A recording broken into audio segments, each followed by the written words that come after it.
Hi everybody, welcome to another Spectrum Economics video. Today I'm going to cover part 2 of my journey to becoming vegan.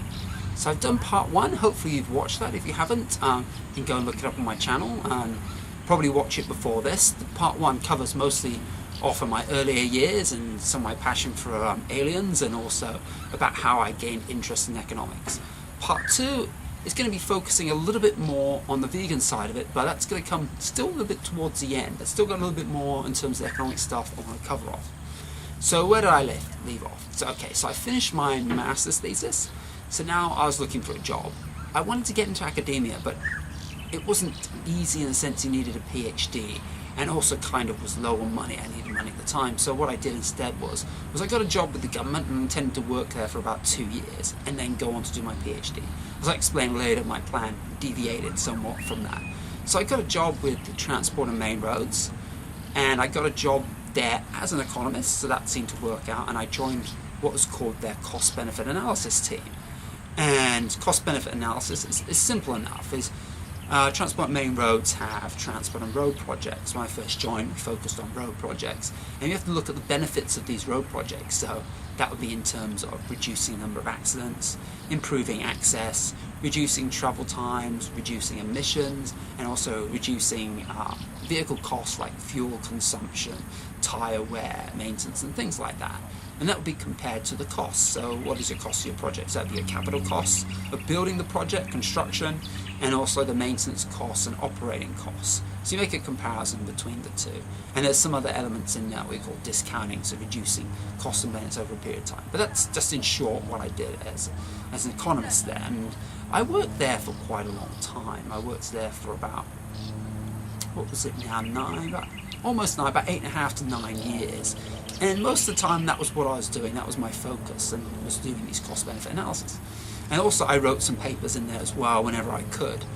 And initially I got quite a bit of support from the department, but later on Transport and Main Roads were less into me doing that sort of thing, because some of the stuff I was getting into was starting to get a bit controversial, and some of it was questioning in terms of how investment decisions were being made. Basically, if a project is economically viable, you have what we call a benefit-cost ratio of greater than 1. So that means your benefits exceed your costs. So your benefits divided by your costs. So your benefits, let's say, 200 million and your costs are 100 million. So 200 million divided by 100 million gives you 2. And that project would be economically viable. But what I found more was that the decisions about investment were being made prior to any of this analysis. So if it got a benefit-cost ratio of 2 or 3 or something like that, and that's all good, they would invest. But it could get a very bad benefit-cost ratio of 0.2, 0.5, 0.7, and they would still invest. Or it could get a good benefit-cost ratio of 2 or 3, and they wouldn't invest. Because all of these decisions seem somewhat made in advance. So what I was doing, as much as I enjoyed it, was not really contributing to anything. And at the same time, though, I was doing my conference papers, and I was sort of, in a way, exposing some of this, as well as getting into some of the methodologies and other ways that cost-benefit analysis could be done more efficiently. Like I looked at program analysis and stuff like that. So the work, I loved the work, but I was getting a little bit disenchanted with the organization itself, because I was finding it was a little bit less fulfilling than what it should be, in the sense that I wasn't making a true impact. So what happened after 8 to 9 years? I stayed there on because I enjoyed the work that much, and we got the security of the job and all of that. And plus, there wasn't many other areas I could move to. Well, I got this other job with Building Queensland, which is actually a very new organisation. At the time I got the job, it's still relatively new now. It's a statutory body that looks at investment as well, which is put on top of things like Transport and Main Roads. It look at things like health projects and education projects or water projects and stuff like that. And I was involved with the guidelines, writing the guidelines in terms of how you go about doing it. I didn't get the job as a cost-benefit analysis manager, but I got a job as a social impact evaluation manager, which was doing something a little bit different, but it worked very closely with the cost-benefit manager. And it's basically what that was about, was trying to put a value on some of the social costs, well, at least identifying what they are, and then maybe that could go into the cost-benefit analysis. And if it couldn't, and then it would be looking at it more from a qualitative point of view, or even performing a risk assessment using an impact risk, using a risk matrix, what we call an impact risk assessment, and then putting it together as part of an appraisal summary table. So that would summarize the cost-benefit analysis and the social impact evaluation, because the two are connected. It's called a social cost-benefit analysis, the full name, so it's trying to incorporate the social costs as well.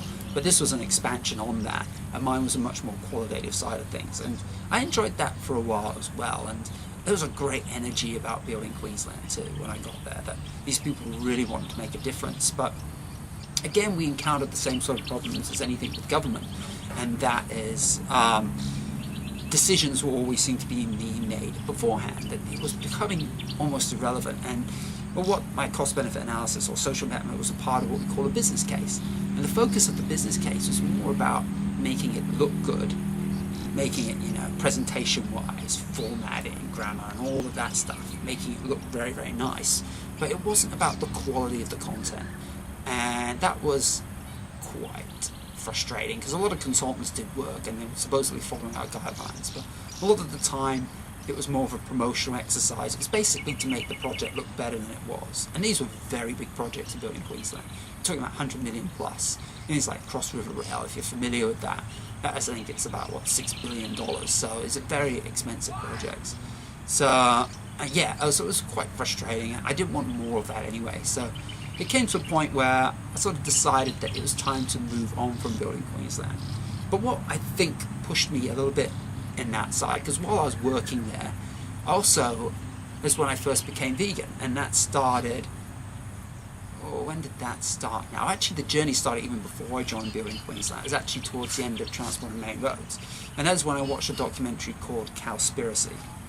And Cowspiracy is it's very interesting, because it looks at it from very different aspects. A lot of it is actually focusing on the environmental side of it, and in terms of the damage it does to the environment, and beef in particular. And once I watched that documentary, I didn't have beef, and I haven't had beef since. But I wasn't vegan or vegetarian even at that point. I was still eating chicken for a while, because it didn't seem like so much of a crime, if you know what I mean? My sister watched Cowspiracy, and she instantly turned vegan. She had been vegetarian before at one point, but I think that documentary pushed her to the edge. And then she actually explored veganism quite deeply, whereas I wasn't so much at the time. And then eventually I became vegetarian, and that was kind of after watching the program Earthlings. And Earthlings is another great documentary, and that is very much focused on the cruelty side. It looks at pets, it looks at clothing, it looks at food, it looks at entertainment, it looks at animal testing, and all various areas where there's cruelty.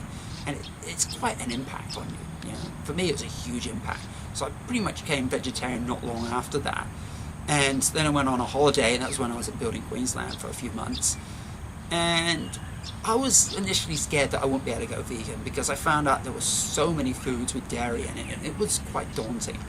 But at the time, though, there were a lot of vegan substitutes coming through, and they were getting more and more popular, more and more available.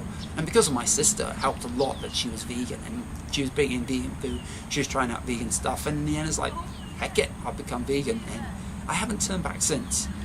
And I think becoming vegan as well, that also prompted me to, going back to building Queensland, prompted me to leave building Queensland, because becoming vegan, it makes you realise how much bad there is in the world and how we need to make a difference. And there I was at building Queensland, not really making a difference, and I thought, well, I can't really do that. I've got to make a difference in this world.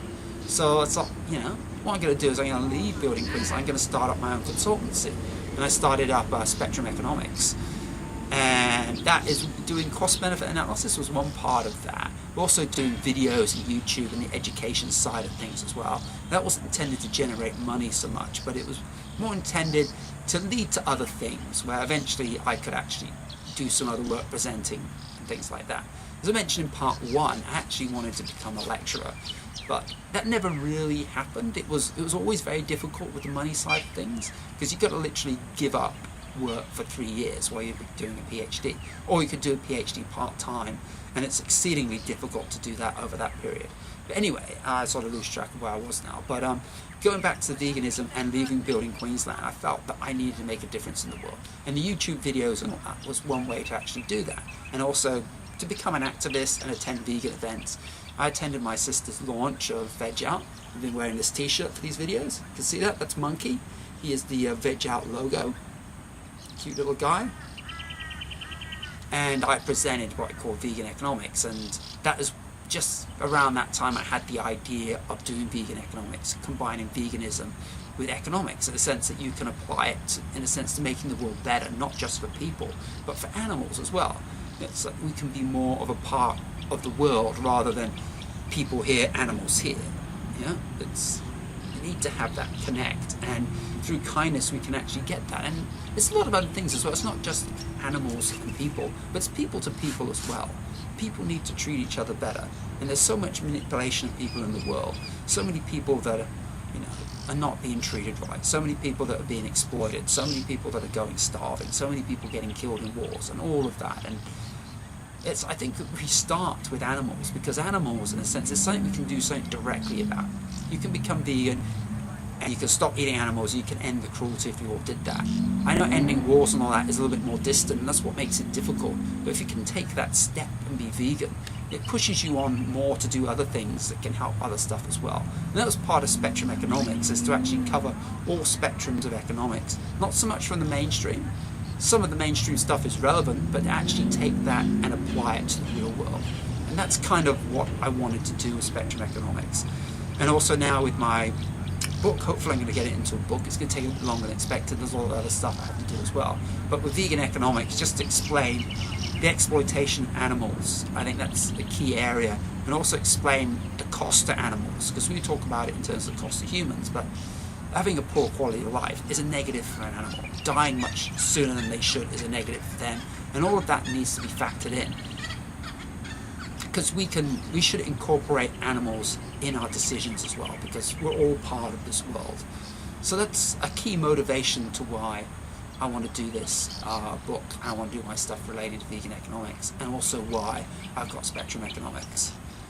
So now where am I? I've been vegan now for 18 months. I'm happier and I'm healthier. I've lost a ton of weight, and I feel better because I've left building Queensland. I've left the government. I'm doing my own thing. I'm not making as much money at the moment. YouTube doesn't give me much money.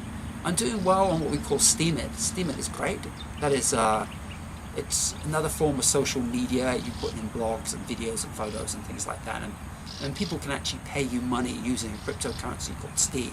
And it's a great thing, and I think you've got a very interesting audience as well, the Steemit people, because these people think outside the box. That's why they're on Steemit in the first place. So that is actually very exciting. But that takes me to the end of my story. I hope you enjoyed it. I think my second part was considerably longer than my first part. First part was just introducing where I started. Here's where I am at the moment, and my journey will continue. I don't know when I'll have a release date for the book yet. It's got a working title, Vegan Economics. But I think there's a lot of work to do and a lot of research to get me there when I have a quality book. But I'll be putting a lot of stuff up on YouTube and on Steemit as well as the book progresses. So if you like this video, remember to click the like button. If you want to know more about vegan economics or any of the other spectrum economics things as well, we talk about cost-benefit analysis, some microeconomics, applied economics, how economics applies to the real world, then I suggest you hit the subscribe button. Thank you again for watching this video, and hopefully I'll be seeing more of you.